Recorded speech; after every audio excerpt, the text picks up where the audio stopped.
Hello everybody, Toastmom here. Today I'm going to be showing you guys how to button mash really fast. Now this is such a great thing to have, such a great skill to know because you can do so many things with it. You can dial the number 99999 really quickly. You can change radio stations really fast, and you can be really good at that one Mario Party game where you have to hit A really quick.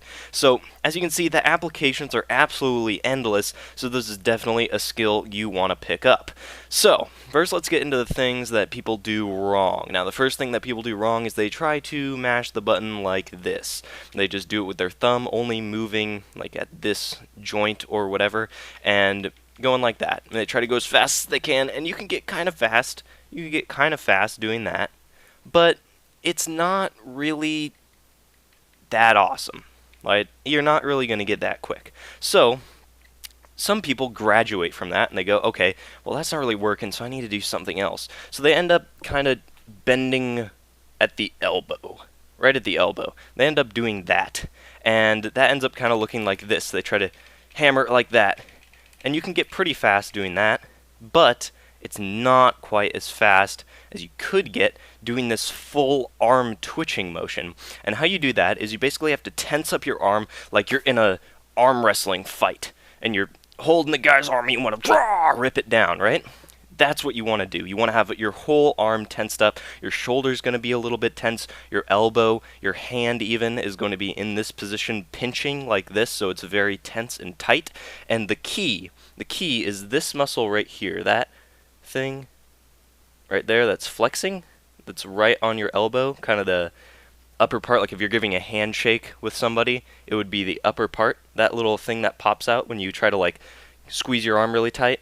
That is kind of the key, because that's what starts your arm to vibrate. So when you get it really tense, and you're like, even if you're just trying to tense it up as much as possible, you'll notice that you can't quite keep it steady, and all you kind of have to do is allow it to not be steady and sort of just get it unstable so it starts vibrating even more than when you're trying to control it. And that allows you to do really fast up and down motions that doesn't give a lot of like empty dead zone that you're not doing anything, because when you're doing like this, there's that area where if your finger is raised up, you're not actually in contact with the button, so you want to try to minimize that as much as possible and only get a really small movement. And when your arm is just kind of vibrating like that, it allows you to do that. It's just really small, fast movement up and down. So that would end up looking like this.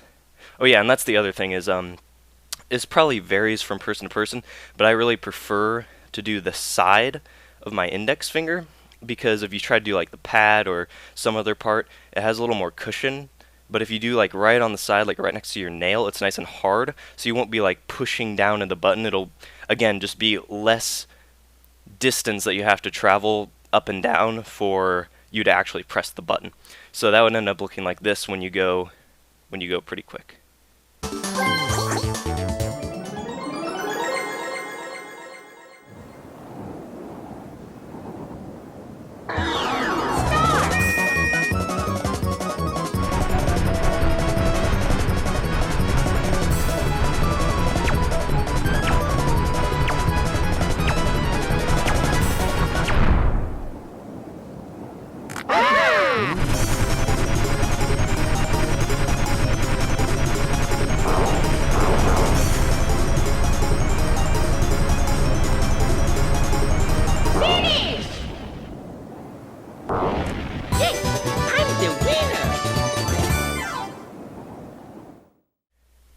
And it is a little bit awkward because I'm kind of at an awkward angle. I'm not holding the controller, it's just kind of sitting there on a table.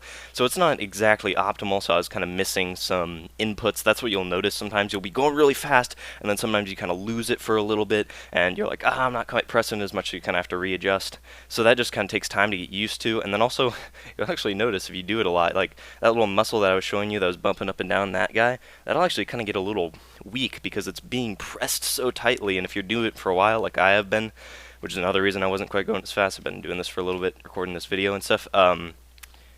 You'll notice that it actually gets kind of tired, and it's hard to keep up. So, anyways, that is how you button press really fast. Just get your hand really tight, just tense up your entire arm and don't try to like stabilize it at all. Just allow it to go crazy, and then you can just button mash out and beat your friends at Mario Party and stuff.